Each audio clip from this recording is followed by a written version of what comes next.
자, 이번 시간은 협회 규정 해보겠습니다. 아, 골치 아프죠. 문제가 4문제밖에 출제가 안 되는데 양이 엄청 많습니다. 법규만큼 돼요. 우리가 근데 법규는 금융위 규정하고 합해서 물경 15문제가 출제되니까 그래도 좀 할만한데, 아니 이거는 양은 이렇게 많은데 4문제밖에 출제가 안 되니까 참 공부하기 어렵죠. 그래서 이제 앞부분에서는 이 핵심 설명서 제도, 요게 좀 중요하고요. 그 다음에 이제, 뒤로 가면은 투자, 권유와 관련한 이야기가 또 나와요. 우리가 적합성의 원칙, 설명의 좀 부연 설명을 하고 있거든요. 그 다음 요 부분이 나오고, 그 다음 이제 이 부분이 넘어가면은 투자 광고와 관련해가지고 또 양이 또 제법 됩니다. 또 이게 또 넘어가면은 조사 분석 자료와 관련해가지고 또 양이 또 제법 돼요. 그 다음에 또, 소위 말하는 재산상 이익이라는 게 나오죠.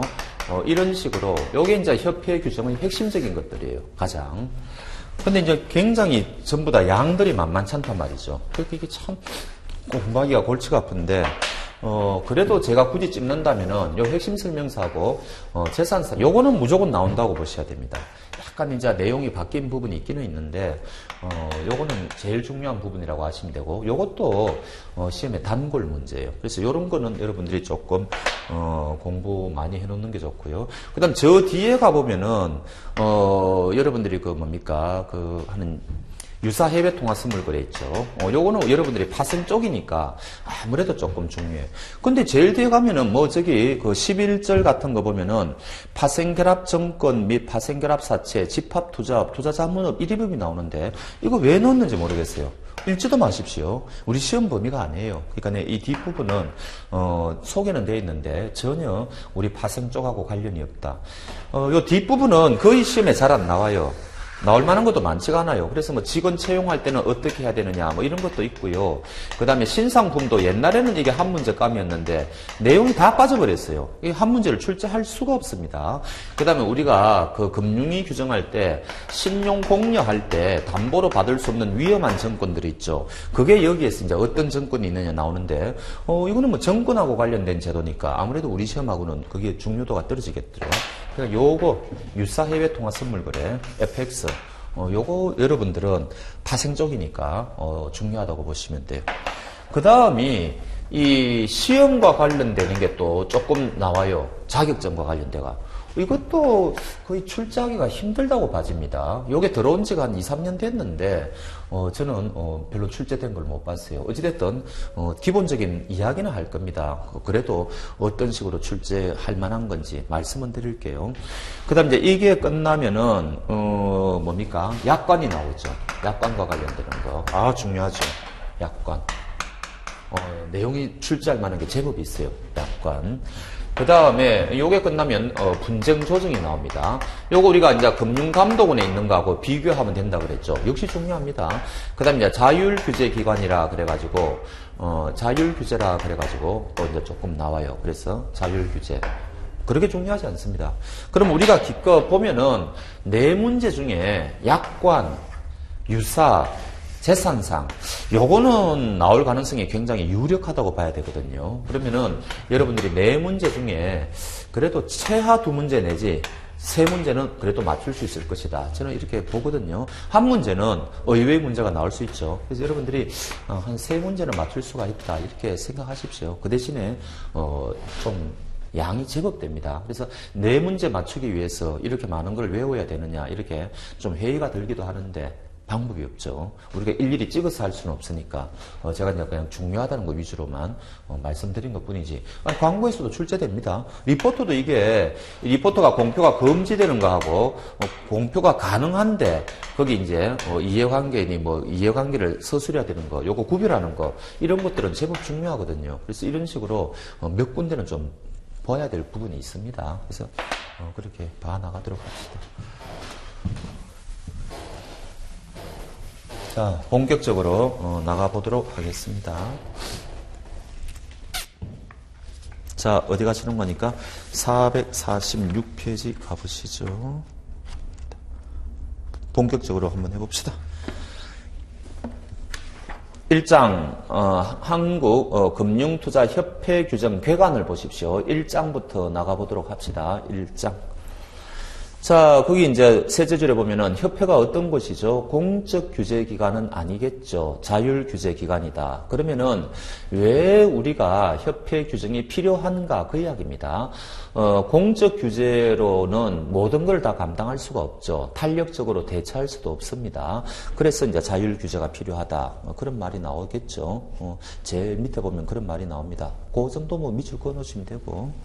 그 다음에, 두 번째 패러그랩 오른쪽에 자본시장에 있어 대표적 자율규제기관으로는 한국금융투자협회와 한국거래소가 있다. 거래소는 시장 운영과 감시, 그 다음에 협회는 업무 및 영업행위에 대한 자율규제, 번지수를 조금 아시라는 이야기죠. 아주 옛날에 한 문제 이 부분에서 출제된 적이 있기는 있어요. 그 이후에 다시는 출제가 안 되고 있는 부분인데 출제가 되더라도 굉장히 쉬운 부분에 속합니다. 넘어가시면 되고요. 그 다음에 이제 본격적으로 영업 및 업무에 관한 규정. 자, 투자 권유가 나오네요. 자, 뻔하죠, 이제. 적합성의 원칙, 적정성의 원칙, 그 다음에 설명 의무, 여기에 대한 부연 설명이 나올 겁니다. 굉장히 겹쳐요. 그래서 쭉쭉 그냥 넘어가시면 돼요.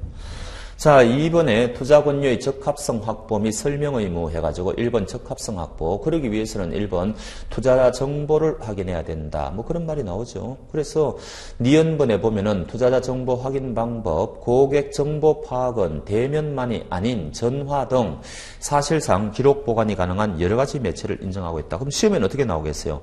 고객 정보 파악은 반드시 대면에 의하여야 된다. 이렇게 출제하겠죠. 그러면 그거는 틀렸다. 뭐 이렇게 되는 겁니다. 그 다음에 기록 10년 동안 남겨야 되는데 그렇게 중요한 숫자는 아니고요. 그 다음에 이제 D급번에 이게 바로 적합성의 원칙이 되는 거죠. 자, 2번 파생상품 등에 대한 특례. 이게 바로 적정성의 원칙이죠. 자, 그 다음에 그 밖에 파생상품 등에 대한 일반 투자자 보호장치는 다음과 같다 해가지고 기업번부터 리얼번까지 나오는데 이게 이제 정권하고 차별점이라는 겁니다. 정권에는 이런 제도가 없는데 파생상품에는 이런 제도가 있다는 거죠. 이거는 이미 우리가 자본시장법에서 다 본 것들입니다. 그러니까 여기 협회 규정에서 이게 시험에 나오는 건 아니죠. 근데 워낙 중요하니까 확인은 한번 해봅시다. 기업번 주권상장법인은 상대적 전문투자자죠. 그래서 전문투자자인데 장외 파생상품을 거래할 때는 일반 투자자로 취급받는다 그랬죠. 그래서 전문투자자로 취급받기 위해서는 모션을 취해야 된다 그랬습니다. 금융투자업자에게 서면으로 통지해야 된다 그랬죠. 그 이야기고. 그 다음에 니은번은 뭐라고요? 투자 권유 준칙을 만들 때 회사가 파생 상품에 대해서는 미리 등급별로 투자자 등급별로 차등화시켜 놓아야 된다 말씀드렸고요.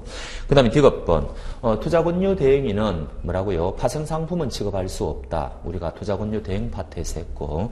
그 다음에 리얼번 일반 투자자는 장외 파생 상품 거래할 때 거래의 제한을 받는다 그랬죠. 위험 회피 목적으로만 거래할 수 있다. 우리가 다 한 것들입니다. 자, 이번에 설명 의무. 우리가 직무윤리에서 상세하게 다 봤죠. 기업번은 그 이야기고.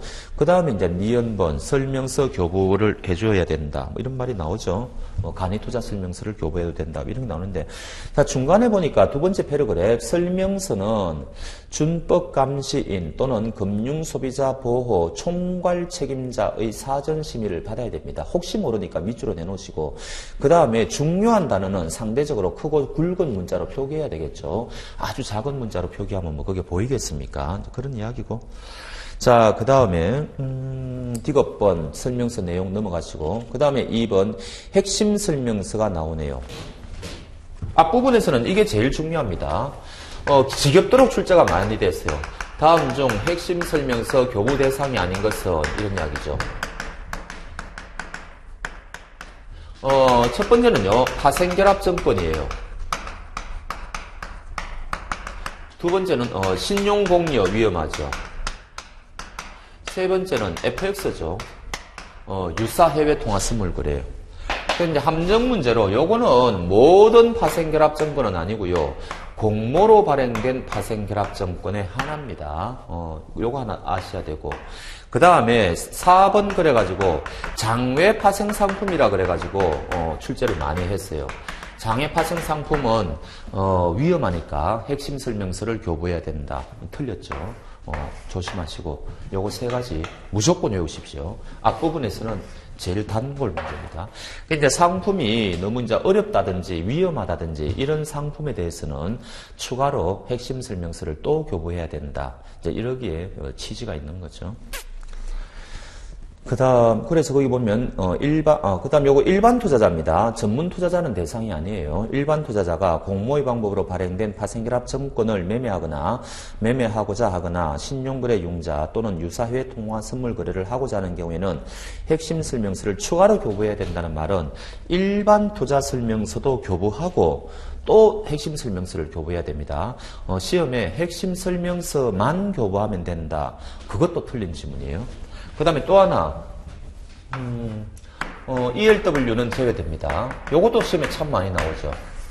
주식 워런트 증권. 작은 글씨에 보면은 상장 지수 증권도 제외라고 되어 있는데, 이거는 뭐 별로 출제가 잘 안 되고요.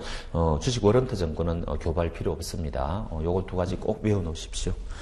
자, 그 다음에 3번에 파생 결합증권에 대한 특례. 상대적으로 구조가 복잡하여 일반 투자자들의 이해가 쉽지 않고 위험도가 높은 상품에 속하는 파생 결합증권에 대해서는 가로 속의 거는 굳이 하지 마십시오. 금융투자회사에게 다양한 정보 제공 의무를 부과하고 있다. 그래서 1번 기억번. 최초로 손실이 발생할 때 원금 손실 조건에 해당될 때는 일반 투자자에게 원금 손실 조건에 해당되었다는 사실, 기초자산의 현재 가격 정보, 상환 조건 등을 통지해야 됩니다. 자, 요것도 마찬가지예요. 요것도 공모로 발행된 파생 결합 증권만 해당이 돼요. 요거 하나 아셔야 되고, 요거 하나 아셔야 되고, 그 다음에 일반 투자자에게만 제공하면 되고요. 그 다음에 통지 내용이 있죠. 그 세 가지가 소개되어 있는데, 요 통지 내용 세 가지도 알아 놓으십시오. 옛날에는 요게 오히려 더 시험에 많이 나왔어요. 근데 이게 옛날에는 기역, 니은, 디귿번 해가지고 눈에 딱 보이게 했는데, 지금은 그렇게 눈에 딱 보이게 안 해놓았죠. 그래서 여러분들이 그냥 지나치고 넘어갈 수가 있는데, 언제라도 출제가 가능합니다. 전문 투자자는 대상이 아니에요. 공모에 해당됩니다. 그래서 거기 원금 손실 조건에 해당되었다는 사실, 그 다음에 기초자산의 현재 가격 정보, 상환 조건, 이거를 통지해 줄 의무가, 쉽게 말하면 투자자들에게 손실을 최소화할 수 있는 그런 기회를 제공해 주어야 된다는 이야기겠죠. 그 다음에 니은번 판매 후 정보 제공. 그래서 비정기적으로 정보를 제공해야 된다. 최초 기준 가격 확정 시 자동적인 상환 조건을 충족하지 못한 경우 등등 중요한 이벤트가 발생되는 경우에는 판매 후에 일반 투자자에게 제공해야 된다. B번이 있는데 썩 중요하지는 않습니다. 4번은 이제 ELW나 상장지수 증권은 좀 위험하지 않습니까? 그래서 특례가 있다는 거죠. 기억번은 별도로 거래 신청서를 작성해야 된다는 겁니다. 제목에만 밑줄 그으시면 되고, 그 다음에 니은번 사전에 협회가 인정하는 교육을 좀 받아야만 거래할 수 있습니다. 너무 상세하게는 보지 맙시다. 네 문제 나오는데 지금 하고 있는 것도 굉장히 상세하게 보고 있는 거거든요. 그 다음에 이제 5번은 장내 파생 상품 적격 개인 투자. 요게 도입이 된 게 얼마 안 됐어요. 그래서 단계적으로 기억번 투자자 투자 가능 상품의 교육에 따라 의무 교육 및 모의거래 요건 등을 단계적으로 요구하고 있다. 그래가 1단계, 2단계 해가지고 표가 나와 있죠. 이게 참 그렇습니다. 외우자니 외울 게 너무 많고, 그렇다고 이 시험에 자주 나오는 것도 아니고 참 딜레마입니다. 그냥 여러분들 판단에 맡기겠습니다. 넘어가시고요. 자, 그 다음에 6번 판매 후 확인 절차 그래가지고 해피콜 제도. 이거 우리가 직무윤리에서 봤죠? 7영업일 꼭 외우셔야 됩니다. 요거는 직무윤리하고 겹치는 부분이고요. 그 다음에 이제 3번의 위험고지는 1번의 데이 트레이딩하고 2번의 시스템 매매가 굉장히 위험하다는 거죠. 그래서 역시 일반 투자자에게만 하면 되는데, 1번의 일중매매 거래 세제줄에 보니까 주식 워런트 증권 장내 파생 상품을 거래하기 위한 계좌를 개설하고자 하는 경우에는 회사가 정한 일중매매 거래 위험고지서를 별도로 교부해야 됩니다. 일반 투자자에게요. 그런 말이 나오고, 그 다음에 2번에 시스템 매매, 자동 프로그램, 시스템 매매 그래죠. 위험하죠. 더 위험하죠. 역시 마찬가지입니다. 제일 끝에 일정한 유의사항을 고지해야 됩니다. 일반 투자자에게는. 그리고 회사가 정하는 설명서를 별도로 교부해야 된다. 뭐 이런 이야기죠. 그리고 넘겨보시면 이 시스템 매매 프로그램에 의한 매매 거래는요. 역시 사전에 교육을 좀 받은 사람만이 거래할 수 있습니다. 사전 교육 이수 여부 확인. 그런 거에 밑줄 그어 놓으시죠. 4번에 펀드 판매는 우리 시험에 나오지 않습니다. 왜냐하면 펀드에 대한 별도의 시험 과목이 있죠. 그래서 거기 보시면은 1번 금지 행위가 나오고 뭐 2번에 준수 사항이 나오는데 싹 다 넘어가십시오. 자, 그 다음에 3번에 전문 투자자가 나오는데 이게 좀 뜬금없는 게 우리가 자본시장법에서 전문 투자자 3가지 종류를 굉장히 상세하게 봤죠. 절대적 전문 투자자, 상대적 전문 투자자, 그 다음에 자발적 전문 투자자가 있었지 않습니까? 그 내용을 여기에서 완벽하게 반복하고 있습니다. 그래서 굳이 여기에서는 우리가 별도로 외울 필요가 없다. 지금 이런 이야기를 하고 있는 거죠. 그래서 거기 1번에 전문 투자자의 구분해가지고 거기 보시면은 자발적 전문 투자자의 요건이 있죠. 이거 우리가 다 본 것들입니다. 다 넘어가면 됩니다. 그 다음에 이제 2번 전문 투자자의 관리도 마찬가지고요. 다 넘어가시면 됩니다. 다 본 것들이에요. 그 다음에,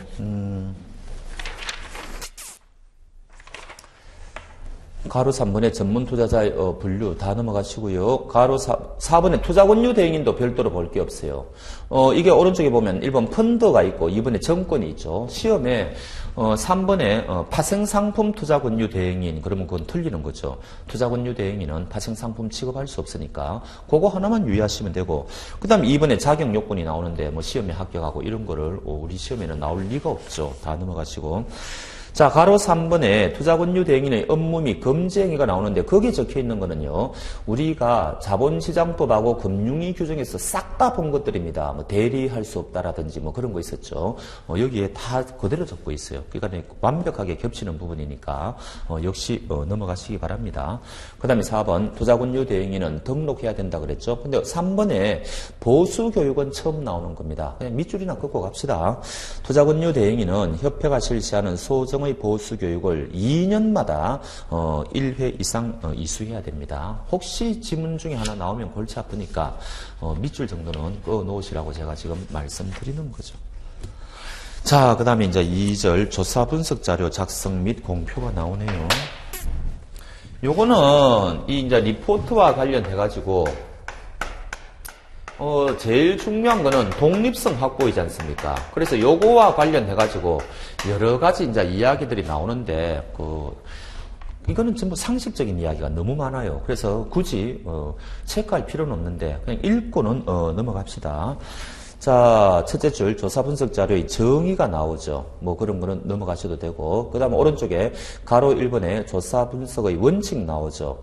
그 1, 2, 3, 4 나오는데 읽을 필요도 없는 것들입니다. 출제는 되는데 틀릴 만한 부분이 아니라는 이야기죠. 그 다음에 2번 애널리스트 분들 확인해야 되는 거 있죠. 뭐 역시 1번, 2번 나오는데 뭐 특별하게 시험에 나올 만한 건 없습니다. 3번 같은 거 금융투자회사는 해당 금융투자회사의 임직원이 아닌 제3자가 작성한 조사 분석 자료를 공표하는 경우 이 말은 해당 회사의 임직원이 아닌 제3자가 만든 리포트도 이 회사가 공표할 수 있다는 거죠. 그러면 시험에는 해당 금융투자회사의 임직원이 아닌 제3자가 작성한 조사 분석 자료는 공표할 수 없다. 이렇게 출제하거든요. 그런 건 틀렸다. 그거 하나만 체크하시면 되겠습니다. 자, 그 다음에 2번에 역시 독립성 확보 그래가 제목 위주로 보면은 무슨 말인지 단박하실 수가 있습니다. 1번 넘어가시고 2번 내부 통제 기준, 3번 공표 전에는 사전 제공이 제한된다. 그 다음에 뭡니까? 이 업무에 공표에 관련되지 않는 사람에게는 사전 제공을 하면 안 된다. 뭐 이런 거거든요. 5번은 기업금융업무부서라는 거는 이제 영업팀이라고 생각하시면 되겠죠. 압력을 받을 거 아닙니까? 뭡니까? 영업팀에서 취급하는 상품에 대해서 좀 좋게 적어달라고. 그렇기 때문에 뭐라고요? 어떻게 하느냐? 두 번째 패러그래. 의견 교류를 제한하되 준법감시부서의 통제하에 예외적으로 허용됩니다. 그래서 이제 무조건 못하게 하면 또 업무가 원활하게 돌아가지 않을 수가 있으니까 이런 식으로 준법감시부서의 통제하에 하라. 이제 이런 식으로 한다는 이야기죠. 그거 하나 정도 조금 조심하시기 바랍니다. 그 다음에 6번 역시 겸직금지. 자, 3번이 제일 중요합니다. 요거는 리포트가 공표가 금지되는 경우가 있고요. 그 다음에 공표는 가능한데 이해관계를 거기다가 리포트에다가 적어 놓으면 된다는 거죠.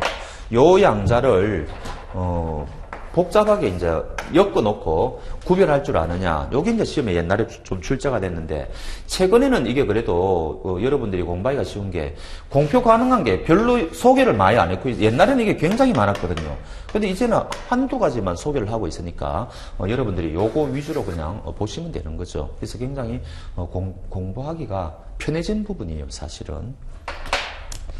자, 그래서 가로 1번에 조사 분석 대상 법인의 제한 그래가지고요. 금융투자회사는 다음의 어느 하나에 해당하는 금융투자 상품에 대하여는 조사 분석 자료를 공표하거나 특정인에게 제공하여서는 아니 된다. 1번 자신이 발행한 금융투자 상품 당연하죠. 이거는 뭐 말이 안 되는 소리고. 2번도 비슷하죠. 자신이 발행한 주식을 기초자산으로 하는 선물, 옵션, ELW 같은 거.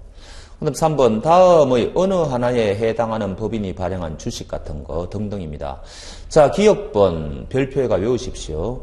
자신이 안정조작 또는 시장 조성 업무를 수행하고 있는 정권을 발행한 법인이 최근에 이제 하나 또 다른 정권 발행했다는 이야기죠. 안 됩니다. 요거 외우셔야 되고. 그 다음은 니은번 합병 같은 거 도와주고 있다는 거죠. 상식적으로 판단하시고요. 그 다음에 리얼번 보십시오. 요거는 이제 숫자를 외우셔야 되겠죠. 이 회사가 상대방 회사의 주식을 5% 이상 갖고 있다는 겁니다. 근데 그 회사가 최근에 이제 뭐 정권 하나 발행한 모양이죠. 5%입니다. 5% 이상. 요거는 외우셔야 되겠죠. 나머지는 그냥 다 넘어가셔도 돼요. 그래서 이 부분은 기억번하고 리얼번이 제일 중요하다. 이렇게 감을 조금 잡으시면 되겠습니다. 자, 그 다음에 2번 봅시다. 회사와의 이해관계 고지 있죠. 금융투자회사는 자신이 밑줄요. 채무이행을 직간접적으로 보장. 요게 하나 나오죠. 그 다음 또 하나가 뭐가 나와요? 이 회사의 주식을 1% 이상 지금 갖고 있다는 겁니다. 근데 여기 5% 이상이니까 말은 이제 5% 미만이라는 말이 지금 빠져 있는 거죠. 그래서 1% 이상은 그 회사가 정권 발행하면은 이 리포트 공표는 가능한데 거기다가 적어 놓으라는 거죠. 우리 회사가 저 회사 주식을 3% 갖고 있다. 이거를 밝혀 놓으면은 리포트를 읽는 사람이 좀 감안을 할 거 아닙니까? 아, 조금 공정성이 뭐 조금 약하겠구나. 뭐 이런 제도의 취지라는 겁니다. 그냥 외워놓으십시오. 그래서 자신이 채무이행을 직간접적으로 보장하거나 발행 주식의 1% 이상의 주식 등을 보유하는 등 각종 이해관계가 있는 경우 그 정도 보시고요. 그 다음에 4번은 의무적으로 요거는 최초로 상장했을 때입니다. 이때는 이제 뭡니까 이해관계들한테 정보 제공해 주라는 거죠. 1년에 2번 이상은 무료로 리포트를 공표할 의무가 있다는 건데 뭐 중요한 거 아니고요. 5번은 계속 리포트를 공표하다가 말도 없이 갑자기 중단을 하면 또 헷갈리죠. 그렇게는 하지 말아라는 겁니다. 공표 중단하는 거는 좋은데 그 사실을 알려주라는 이야기죠. 이제까지는 회사와 관련되는 이야기고 이제는 애널리스트가 나옵니다. 이제 요거 조금 중요해요. 요것만큼 중요합니다. 요건 2번이 중요하다 그랬지 않습니까? 그 다음 애널리스트. 우리가 이제 옛날에 자본시장법 공부할 때 스캘핑 금지라 그래가지고 24시간 외우시라 그랬잖아요. 그거는 회사입니다. 애널리스트도 마찬가지예요. 똑같습니다. 24시간. 그 다음에 월별 통지 의무 있다는 거 우리가 자본시장법 할 때 했죠. 애널리스트가 이제 거래를 했을 때는 소속된 회사를 통해서 거래했을 때는 월별을 그 거래 내역을 통지할 의무가 있다고 말씀드렸습니다. 그거 두 가지가 제일 중요해요. 자, 그래서 6번 금융투자 분석사의 매매거래 제한. 자, 법에서 우리가 요거는 자본시장법 이야기죠. 요건 회사 이야기라는 겁니다. 자, 오른쪽에 1번 금융투자 분석사의 매매 거래 제한. 금융투자 분석사는 자격을 취득하기 전에 취득한 금융투자 상품을 처분하는 등 불가피한 예외적인 경우를 제외하고는 예외가 있다는 이야기죠. 자신이 담당하는 업종에 속하는 법인이 발행한 주식 이런 거 거래해서는 안 된다는 거죠. 원칙적으로. 그 다음 2번 조사분석 자료 공표 후 24시간이 경과되기 전에 해당 회사가 자기 계산으로 매매하는 행위는 원칙적으로 금지되는데 이거 예외가 있다 그랬죠. 그래서 그거 조금 해놓으시고 24시간. 그 밑에 뭐라 그랬습니까? 금융투자 분석사에 대한 이해상충 우려에 따라 일반적인 금융투자 회사 임직원은 금융투자 상품 매매 거래 내역을 분기별로 회사에 보고하면 되지만 금융투자 분석사는 뭐라고요? 매월 보고. 일반 임직원은 분기별. 그 다음에 애널리스트 분들은 월별 거래 내역을 보고해야 될 의무가 있다. 요거 시험에 잘 나옵니다. 그 다음에 7번은 이건 이제 재산적 이해관계 고지는 중요한 거 아니에요. 애널리스트가 A라는 상품을 자꾸 이제 권유를 했는데 알고 보니까 이 애널리스트와 이해관계가 있더라는 거죠. 그럴 경우에는 고지할 의무가 있다는 겁니다. 제목만 보시고 감을 그냥 잡으시면 되겠습니다. 그 다음 이제 8번 각종 공시를 해야 되는데 중요한 내용은 별로. 그 다음 혹시 싶어서 교육연수. 회사는 소속 금융투자 분석사에 대하여 연간 2시간 이상 윤리교육을 실시해야 됩니다. 2시간 밑줄 끊으시고요. 자, 끝났습니다. 이제 투자 광고로 가보겠습니다. 광고. 우리가 자본시장법하고 금융위원회 규정할 때도 광고와 관련된 내용을 조금 봤지 않습니까? 이제 여기서는 협회 광고인데 거의 내용이 대동소이한 게 많습니다. 자, 이번에 의무 표시사항 해가 일반적 의무 표시사항 1번부터 6번까지는 우리가 상식적인 거고 7번, 8번, 9번, 10번, 11번 요거 제가 자본시장법하고 금융위 규정했을 때 무조건 시험에 나온다는 거지 않습니까? 그거를 여기에서 반복하고 있습니다. 다 넘어가시면 되죠. 2번 펀드는 넘어가셔도 되고요. 3번에 주요 매체별 위험 고지 표시 기준이 있죠. 좀 눈에 띄게 해야 된다는 건데 2번에 A4 용지 9포인트 이런 거는 시험에 잘 안 나와요. 그냥 읽어는 보고 넘어가면 되고요. 3번은 나옵니다. 요 3번하고 4번은 중요해요. TV 광고 위험을 알려야 된다는 거죠. 요게 총 광고 시간의 3분의 1이죠. 거기 보시면은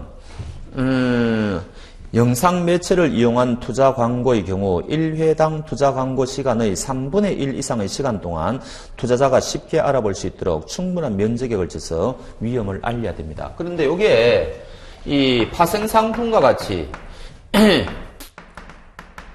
다음에 이제 위험 고지죠. 인터넷 같은 거 이용해가지고.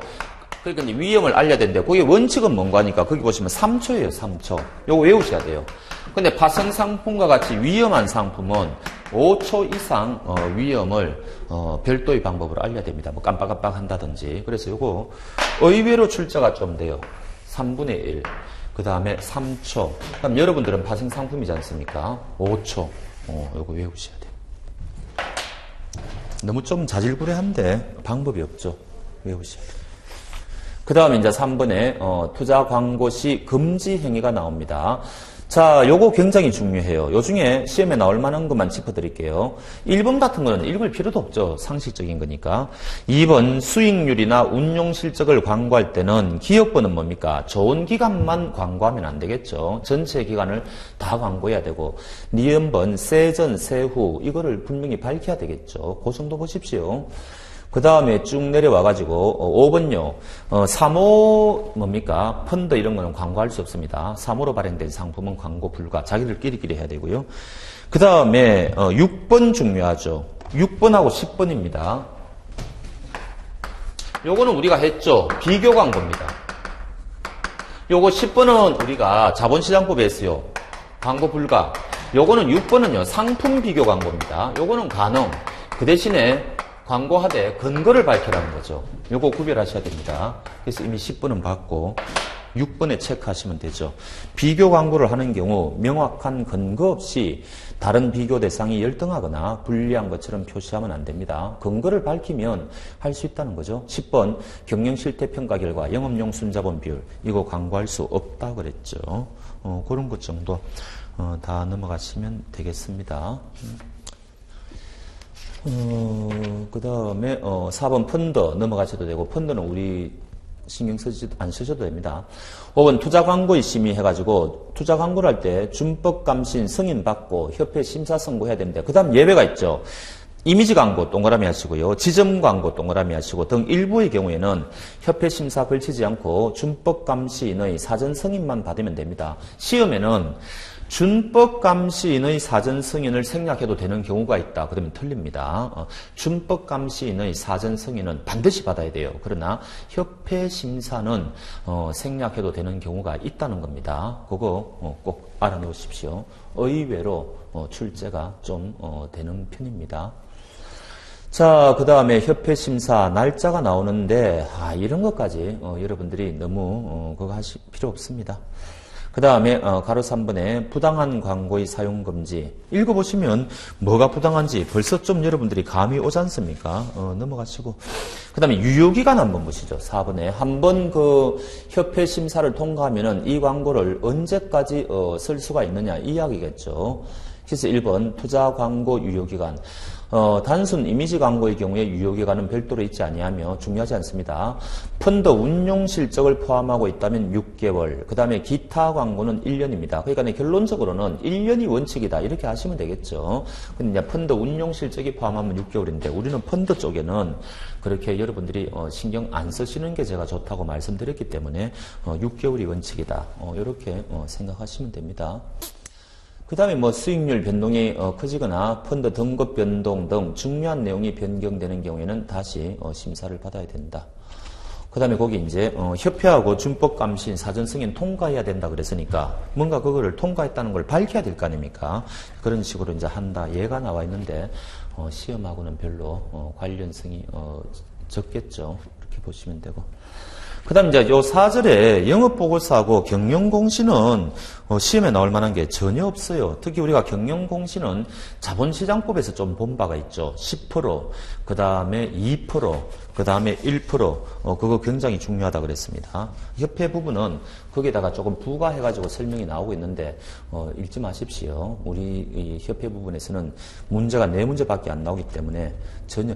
그런데 이제 3에 보면은 기타 공시사항이라 그래가 반기보고서, 분기보고서는 사업보고서 제출 대상 금융투자회사는 반기보고서와 분기보고서를 기간 경과하고 45일 이내에 제출해야 되거든요. 요거는 정권 파트 공부하시는 분들은 단박하실 수 있죠. 유통시장 공시에 가면은 이게 나오죠. 정기공시에 45일이 나오거든요. 그래서 이거는 여러분들이 외워 놓으시기 바랍니다. 그거는 혹시 모르니까 외워 놓으시기 바랍니다.